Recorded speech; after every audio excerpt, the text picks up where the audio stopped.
नमस्कार दोस्तों। Bank Nifty analysis की एक और वीडियो में आपका स्वागत है। चलिए आज का ट्रेड एक बार चार्ट पे डिस्कस करते हैं। सो आज बैंक निफ्टी की एक्सपायरी थी, वीकली एक्सपायरी। आई होप कि सबकी एक्सपायरी प्रॉफिट में ही क्लोज हुई होगी और अपने को भी आज दो ट्रेड मिले, दोनों ठीक ठाक प्रॉफिट भी के ट्रेड थे। और हालांकि मूव इतने बड़े नहीं मिले, बट ठीक थे, दो ट्रेड एक्सपायरी पॉजिटिव रही। चलिए एक बार चार्ट पे मैं आपको समझा देता हूँ। देखिए, हमने कल 5 मिनट टाइम फ्रेम लगा लिया। देखो कल जो हमने जो हम तीन सिनेरियो हर रोज डिस्कस करते हैं, एक बात तो मैं आपको बता देता हूँ कि मैंने कल भी बताई थी ये बात, कि देखो जो इतने दिन से जो मेरी वीडियो ये देख रहे होंगे, जो एनालिसिस देख रहे हो, उनको एक चीज तो पक्का, जो सीरियसली लोग देख रहे होंगे, एक चीज तो 101% मैं कह सकता हूँ, उनके लॉस होने बहुत कम हो गए। प्रॉफिट की मैं नहीं कह सकता कि अभी इतनी जल्दी कि भाई वो इतना सीख गए होंगे, प्रॉफिटेबल हो गए हों। प्रॉफिटेबल होने में हो सकता है टाइम लगता है, तो उसमें कोई नहीं, पेशेंस रखो। बट हाँ, लॉस होने कम हो गए होंगे कि ट्रेड कहाँ नहीं लेना ये जरूर पता लग गया। हो सकता है कुछ ट्रेड मिस हो जाते हो, कुछ भी फैक्टर लगा लो, फियर फैक्टर लगा लो या कोई थोड़ी क्लियरिटी लगा लो, कुछ भी। बट हाँ, कहाँ नहीं लेना ये क्लियरिटी आपको काफी आने लग गई। ठीक है, तो उसी चीज में मैंने जो कल डिस्कस किया था कि मार्केट में अगर गैप डाउन हो जाए, मैंने कहा था कि ओवरऑल जो मार्केट है वो अप ट्रेंड में है, और अप ट्रेंड की मार्केट में आप बेरिश ट्रेड कम ढूंढो। बेरिश ट्रेड ढूंढना भी है तो उसके लिए बिल्कुल क्लियर व्यू चाहिए, एक क्लियर, कहीं स्पॉट के पास एक बांध बना हो और फिर भी सेलर्स धक्का मार के उसको तोड़े, मतलब सेलर्स इतने ढीठ हो रखे हो कि उनको जक ना पड़ रही हो और वो तो बस जाना ही चाह रहे हो कि अब तो मार्केट को सेलिंग साइड में लेके जाएंगे। बट उसके लिए क्लियर बांध चाहिए और उसको फिर तोड़ना भी है, तो डबल मेहनत चाहिए अब सेलर्स की ओर से, और बायर्स का दम निकल जाए। तो ये सिनेरियो बाइंग मार्केट में मिलने मुश्किल होते हैं। तो मैंने कहा था कि बाइंग मार्केट में, अब ट्रेंड की मार्केट में बुलिश ही ट्रेड हो। देखो आज क्या हुआ, मार्केट यहाँ 560 के आसपास की क्लोजिंग थी कल की, 200 पॉइंट नीचे 350 के आसपास मार्केट जो थी वो गैप डाउन हो गई। गैप डाउन हुई ग्लोबल सिनेरियो की वजह से, यूएस मार्केट जो थी वो रात को काफी नेगेटिव में हुई थी, तो हमारी मार्केट गैप डाउन होनी थी, कोई बात नहीं। ये गैप डाउन हो गई, बट हमारी मार्केट ओवरऑल जो है वो बुलिश थी। मैंने कहा था कि अगर गैप डाउन होगी तो बायर्स को माल जितना डिस्काउंट पे मिलेगा उतना ही एग्रेसिव होंगे। और डायरेक्ट मैंने कहा था कि कभी भी मैं कहता हूँ कि कोई भी सपोर्ट या रेजिस्टेंस अगर उसको 200-300 पॉइंट चल के घोड़ा ब्रेक करेगा ना कभी भी, तो उसमें डायरेक्ट ट्रेड में मत घुसो, एक कंसोलिडेशन होने दो, घोड़े को रेस्ट करने दो, फिर ट्रेड देखो। आज क्या हुआ, मार्केट गैप डाउन हुई, गैप डाउन होती मार्केट कहीं नहीं रुकी। आप देखो, सीधा देखो, ये candle, first candle, second candle, third candle, market रुकी ही नहीं, कोई भी रेंज बनाई नहीं, कंसोलिडेशन दिया नहीं। तो जब तक नहीं रुकी तो हमें नहीं घुसना है इसमें, सीधी सिंपल बात। ठीक है, ये जाती रही। अब कल का जो लो था वो देखो, एक मैं आपको चीज बता देता हूँ। ये कल का लो जो था वो ये था, मैंने आपको कहा है कि प्रीवियस डे का लो, प्रीवियस डे की क्लोजिंग और प्रीवियस डे का high, low high and closing, तीनों बहुत इंपॉर्टेंट होते हैं इंट्रा डे प्लेयर्स के। ये बात मैंने आपको बताई है। तो देखो क्या हुआ, इसने आज फर्स्ट कैंडल ने ही कल का लो ब्रेक कर दिया और चल के आया 200 पॉइंट ऊपर से, चल ब्रेक कर दिया तो हमें नहीं घुसना। अब कई लोग क्या करते हैं कि ब्रेक होते ही घुस जाएंगे। माइंड में एक चीज रखो कि मार्केट अप ट्रेंड की है, सेलिंग का ट्रेड ले लो। 200 पॉइंट घोड़ा चल के आ गया, फिर ब्रेक कर रहा है, हम हर चीज मतलब अपने अगेंस्ट चल रही है, अपने रूल के सेटअप के अगेंस्ट है, तो उसमें नहीं घुसना। मार्केट ने क्या किया, इसने यहाँ ब्रेक किया, उसके बाद दो कैंडल हो रहा है, वापिस देखो कितनी साफ रिकवरी है। अब कोई बैठा होगा उसका खाली होगा स्टॉप लॉस, मार्केट ने आगे स्टॉप लॉस देखो, ये अगली 3-4 कैंडल बाद ही स्टॉप लॉस खा गई थी। तो यही चीज आपको सीखनी है, यही चीज मैं सिखाना चाह रहा हूँ कि प्राइस एक्शन कैसे काम करता है, साइकोलॉजी कैसे काम करती है, मेन थी या साइकोलॉजी। अदरवाइज सब कुछ आपके है कि प्रीवियस डे का लो भी ब्रेक किया है इसने, सब कुछ ओके था, बट साइकोलॉजी है वो यहाँ इंपॉर्टेंट है। और ये साइकोलॉजी कहीं नहीं मिलेगी, किसी भी बुक में नहीं मिलेगी, आपको करके ही सीखनी पड़ेगी। सो वीडियोज को ढंग से देखा करो, इस पर प्रैक्टिस करो। ठीक है, चलो आज का ट्रेड डिस्कस करते हैं। हमने क्या था कि मैंने बताया था कि मार्केट अप ट्रेंड में है, जैसे ही कोई भी साइन, वीक साइन मिलेगा नीचे 300-400 पॉइंट अगर मार्केट गैप डाउन मिली तो बायर्स माल उठा लेंगे, कोई भी सेटअप मिलता है स्पोर्ट को देखते हो। अब नीचे मैंने बताया 47, 200, 250 वाली जोन है वो स्पोर्ट जोन है। ठीक है, अब मार्केट यहाँ से आई, यहाँ तक आ गई।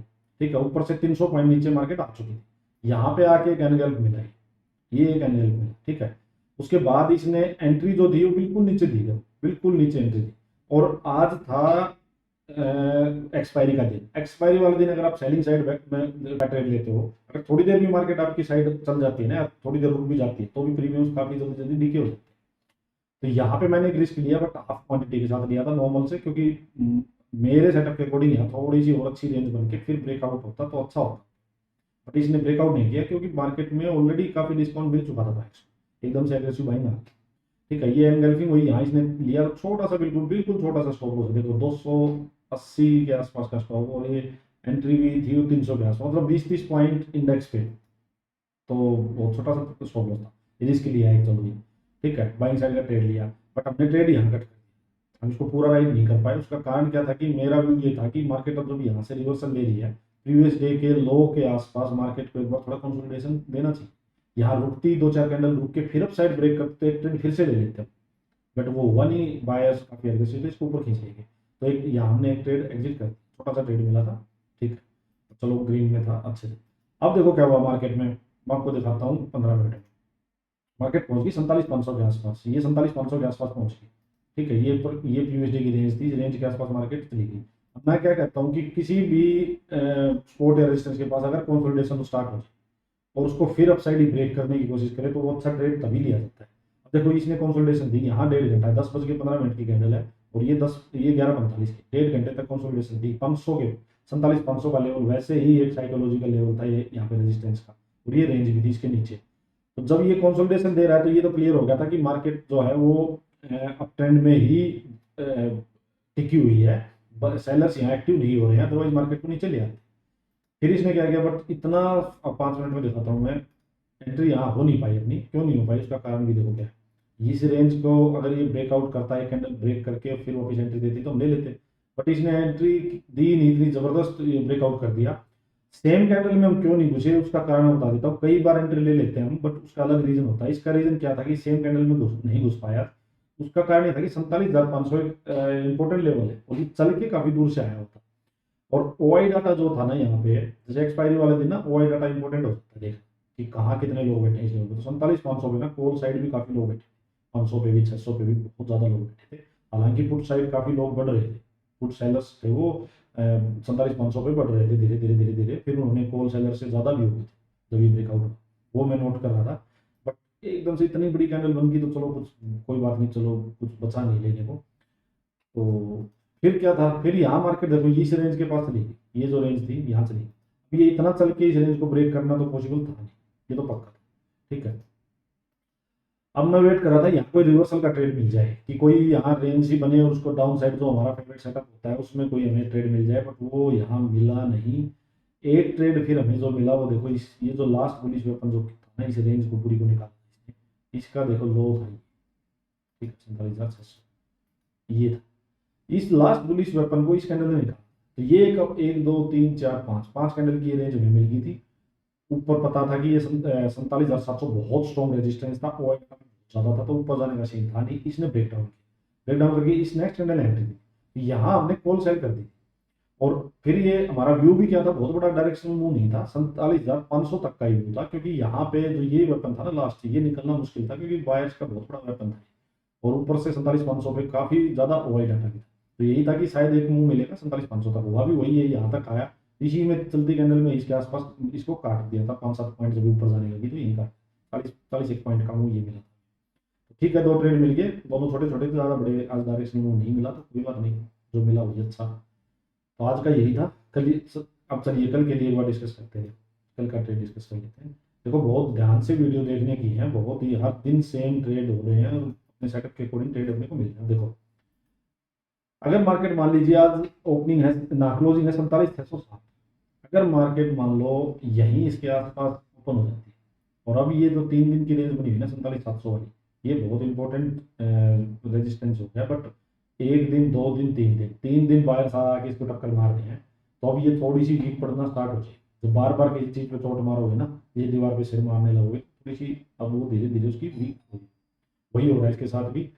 अब अगर बायर्स ने इसको ब्रेक कर दिया, अगर बायर्स ने अब इसको यहाँ रुक के अगर ब्रेक किया अप साइड, तो बाइंग का अच्छा ट्रेड मिलेगा, 48,000 तक मार्केट अब लेके जाए, यहीं ओपन होके देखे, ठीक है।